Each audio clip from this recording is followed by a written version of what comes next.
pada pembahasan kali ini, Mimin ingin mengajak Coffeezen semua untuk merenungi penciptaan Allah Subhanahu wa Ta'ala terhadap binatang bernama babi, atau dalam bahasa Inggrisnya adalah celeng.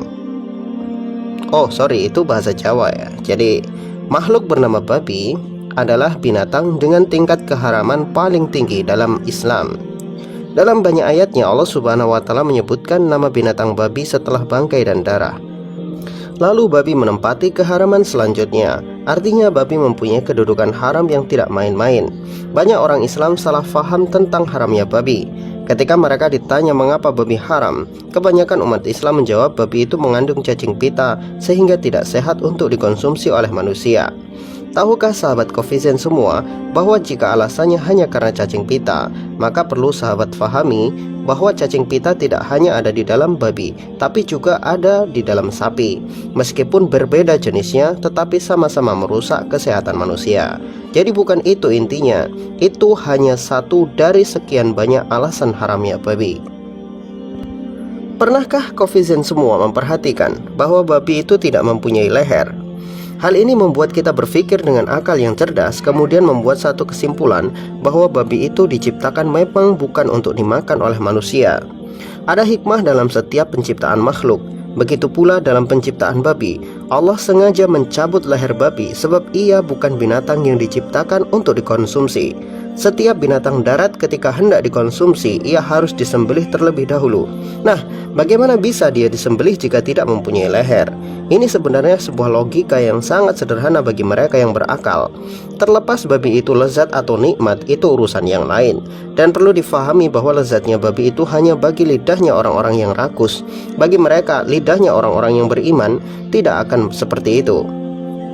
Bagi orang-orang beriman, daging kambing yang dibuat sate adalah yang paling nikmat.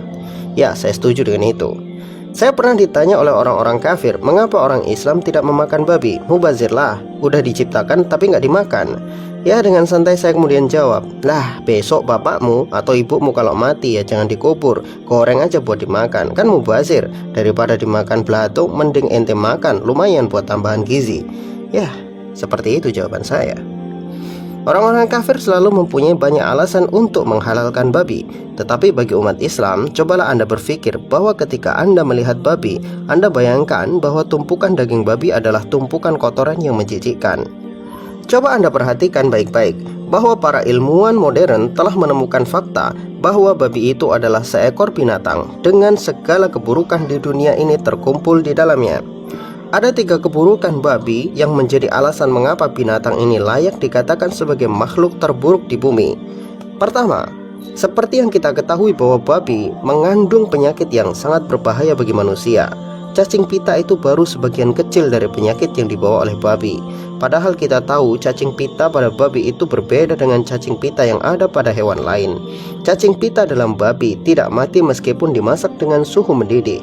Ini suatu perkara yang sangat merepotkan. Bakteri dan virus mungkin cukup dimasak dengan suhu mendidih akan mati. Tapi cacing pita ini suatu yang mungkin adalah kutukan nyata di dalam babi. Bisa dibayangkan mereka yang suka makan daging babi, bahkan belum mati tubuh mereka sudah dipenuhi oleh cacing-cacing yang menjijikkan. Selain itu, daging babi adalah daging yang tidak steril meskipun dicuci bersih. Hal itu disebabkan karena kantong penyimpanan kencing babi sering bocor dan merembes bercampur darah. Darah itu mengalir ke seluruh tubuh babi. Jadi bagaimana Anda bisa membersihkan kencing babi yang sudah menyatu dengan darah? 2. Babi adalah makhluk paling jorok dan paling rakus di muka bumi ini. Babi sangat suka tidur di atas kotoran yang dicampur air kencingnya sendiri.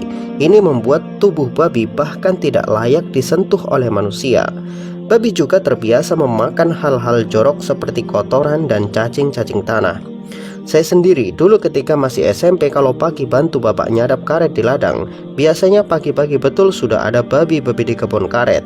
Babi-babi ini mengeruk-ngeruk tanah dengan congornya yang tajam untuk mencari cacing, makanan paling ia sukai. Bisa dibayangkan betapa kuatnya congor babi ini bisa digunakan untuk mengeruk tanah. Dan harus Anda ketahui, saking rakusnya babi ini, biasanya dia akan memakan kotorannya sendiri. Jika masih tidak puas karena rakusnya, maka dia akan memuntahkan isi perutnya lalu dimakan lagi. Naudzubillah, summa naudzubillah. 3. Babi mempunyai sifat paling buruk di muka bumi. Jika kita melihat binatang seperti ayam atau kambing, maka untuk memperebutkan betina, kambing jantan dan ayam jantan akan bertarung demi mendapatkan betina yang dia inginkan. Hal ini disebabkan para binatang punya perasaan dan naluri untuk memiliki secara pribadi pasangannya. Tetapi babi tidak demikian. Babi tidak akan pernah bertarung demi memperebutkan betina, sebab mereka bisa menikmati babi betina secara bergiliran. Disinilah letak sifat babi yang paling buruk.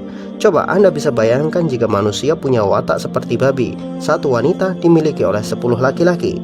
Inilah yang disebut watak paling buruk di muka bumi. 3 hal inilah alasan utama Allah Subhanahu wa Ta'ala mengharamkan babi bagi manusia.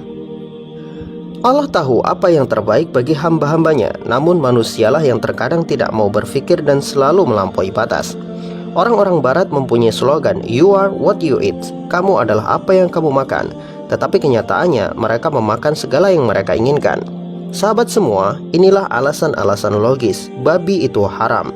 Leher babi yang sengaja Allah Subhanahu wa Ta'ala hilangkan adalah sebuah isyarat bahwa babi diciptakan bukan untuk dimakan. Tetapi bukan berarti binatang lain yang punya leher adalah halal. Tidak seperti itu juga, keles. Ya, binatang-binatang lain selain babi mempunyai nilai haram yang lebih rendah dari babi. Contohnya adalah anjing. Tapi tetap saja meskipun mereka tingkat haramnya lebih rendah, tidak dibiarkan dan tidak dibenarkan bagi manusia, terutama kita orang muslim, untuk makan hal-hal yang haram seperti itu. Harus diingat baik-baik bahwa yang Allah haramkan itu pasti lebih sedikit dari apa yang Allah halalkan. Untuk apa kita makan hal-hal yang haram, padahal perbandingan halal dan haram itu 1:100. Bahkan mungkin Coffee Zen di sini banyak makanan-makanan halal yang belum dimakan. Ada kepiting, ada udang, ada lobster, ada cumi-cumi, ada gurita. Kira-kira sudah Coffee Zen udah pernah makan itu belum? Kalau belum, angkat tangan ya. Berarti Anda katrok sama seperti saya. Jadi makanlah yang halal dan thayyib, agar kita menjadi hamba Allah Subhanahu wa Ta'ala yang terus dalam kebaikan. Wallahu a'lam bishawab. Semoga bermanfaat.